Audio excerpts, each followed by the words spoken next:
A few days ago I put up a sign up link to a Google form in my community tab where you could sign up your model airport, which I am then going to rate. And as you can see, it has got quite a few responses already. So today I am going to review your model airports. I get comments quite frequently from you guys about how I inspired you to build your own model airports. So therefore I was very interested in how your model airports are coming along. So we're going to start at the top of the Google form with the first respondent. That is San Luis Obispo International Airport. This airport is located in San Luis Obispo, California in the United States. It's a DIY, self-built airport in a 1:200 scale, and he says, I didn't have much space, it is the future version of SBP and I spent 5 months making it. Where SBP is San Luis Obispo County Regional Airport. So, let's check out the pictures that he sent in. Welcome to San Luis Obispo International Airport. As I said, it is 1:200 scale, and as you can see here, the airport is very narrow. He stuck the terminal to the wall and he made a bunch of gates. I think this design is very clever because if you don't have a lot of space to work with, but you want to build an awesome model airport, then this way you can build a terminal and have quite a lot of space for aircraft stands, including all the ground service equipment and everything you have on a normal airport, and then the space used is minimal.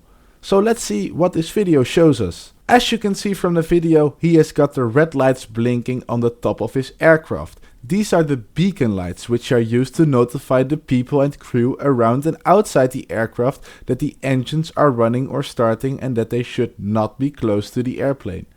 I really love how he has included these lights on top of the aircraft, and this is something which you can only do in 1:200 scale and not in 1:400 and 1:500 scale, as those aircraft are simply too small to put any LED lights on top without looking very weird. When we move over to the next picture, we can actually see that he has got a runway installed. Here we see how an Hawaiian Airbus A321 is leaving the runway and this United Airbus A320 is taking off. And he has once again very cleverly done this, and I love how he has installed the United plane at this angle as if it is actually taking off.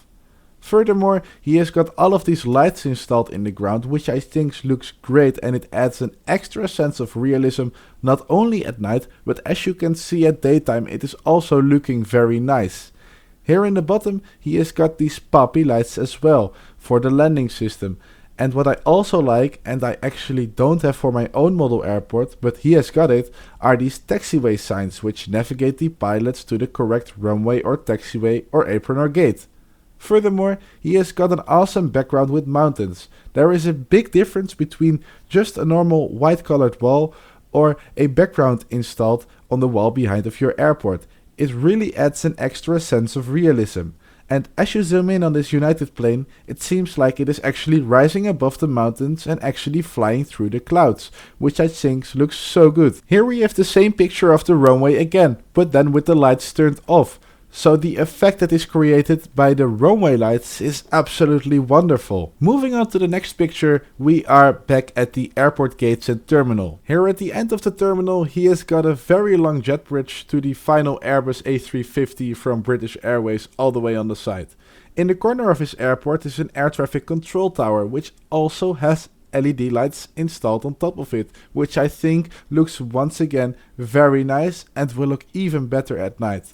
He has also got a lot of GSE, ground service equipment on his airport, which adds much more realism. As you can see, he has got the catering trucks, airport buses, refueling trucks, all the baggage carts and air stairs, and he even has a FedEx Express truck, which I think is absolutely awesome, and that is something that you can only find in the 1:200 scale. I really love how he has added all this GSC, which adds such a great effect, which would be a tip for anyone to invest in some nice GSC, because as you can see from this picture, it adds so much more realism to your airport. Underneath this airport, he has got a bunch of drawers in which I think he stores all his GSC, because he has labeled every drawer with another type of GSC, which is again really clever because it makes the process of putting GSC on your airport very easy. Next we have a picture of the airport at night, and as I already said, the lights on top of the aircraft control tower look absolutely great combined with the background again. He also installed lights inside of the terminal, and he has got some light poles on the apron, which altogether create an awesome lighting effect at night on the airport. Furthermore, I really love the tiny details installed on the jet bridge. The 1:200 scale has so many tiny extras which you do not get in the smaller scales, which is a big benefit of the 1:200 scales. And this also goes for all the GSC driving around. Here we have a shot from the runway, and as you can see, he has got the terminal in the back, and then around the corner he has got the runway, which again demonstrates how he used the available space for the aircraft so cleverly. Also, on top of the airport, he has got all of the rest of his models displayed. He's got a big collection of American models like American Airlines, Southwest, Hawaiian, United, and I really love how you collected all the different special liveries of Southwest Airlines. Alright, San Luis Obispo Airport in California in the USA. This 1:200 scale airport really surprised me. I didn't think 1:200 scale airports were worth it because they take up so much space, but you did an incredible job with using the minimal space available and making an awesome airport.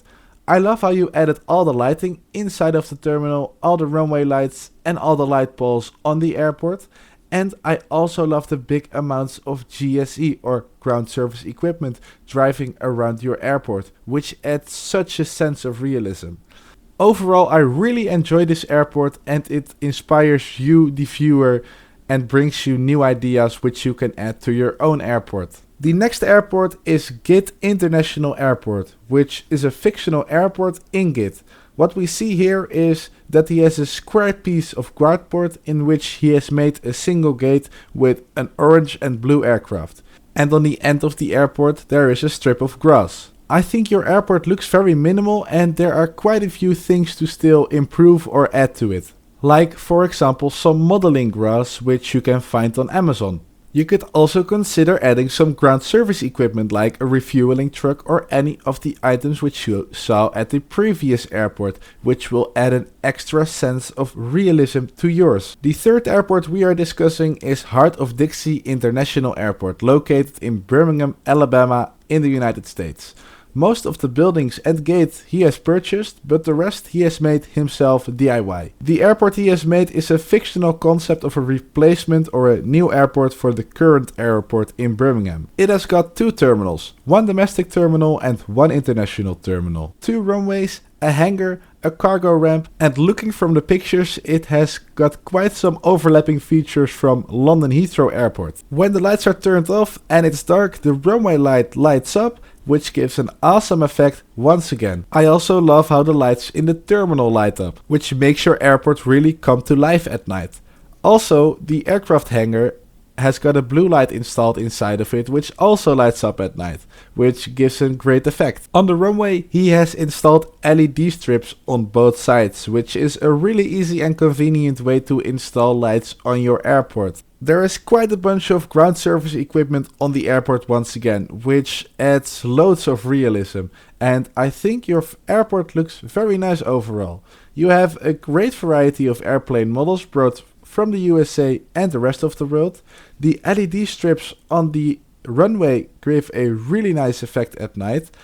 What you could consider adding to your airport are the outlines of the taxiway lines, which you can make with black fineliners. But overall, your airport looks absolutely great, and both at daytime and in the night it looks wonderful.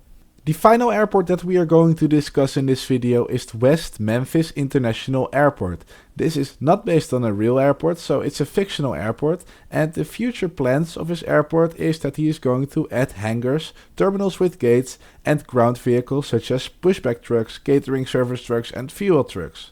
He has 6 passenger ramps and 5 cargo spaces. And like I already said, the airport has quite a bit of work still to be done in order to be complete. I like it how at the end of the runway you have added these approach lights.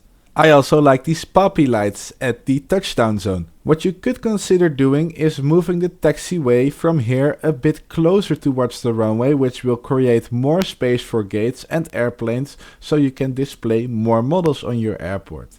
You can also extend the passenger gates a bit to the right over here, which will make space for up to 4 new aircraft stands. I am really curious how this is going to look like when all the elements are added and when it's finished, so please notify me when you're done, because I'm happy to review it once again. Okay then, there we have it. We have discussed 4 airports, namely Luis Obispo International Airport, which was a 1 to 200 scale model airport where the builder has used his space that was very minimal, very cleverly to display as many models as he can, plus the lighting on his airport is absolutely fabulous and looks great. Also, the large amount of ground service equipment on his airport added a lot of realism. Secondly, we discussed Git International Airport, which is a really basic and minimal airport, which I believe you can add a lot more elements to your airport to make it more realistic. Third, we had Heart of Dixie International Airport, which also had a lot of lighting which I really liked, and it really brought the airport to life when it was dark. And last but not least, we had West Memphis International Airport, which is in its first stages of building, so there are a lot of things that need to be added until the airport is finally complete. So that wraps it up for this video. This was the first episode of reviewing your model airports. I really enjoyed seeing all of your model airports, and I love how each and every airport is unique from each other.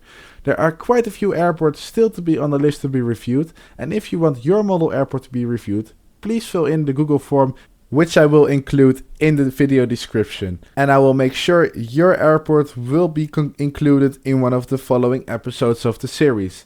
Let me know what you think of the model airports that I have discussed in this video, and if you have gained any ideas or inspiration for your own model airport. Please consider to like and subscribe to my YouTube channel, and for now, I'd like to wish you a wonderful rest of your day and see you in the next video.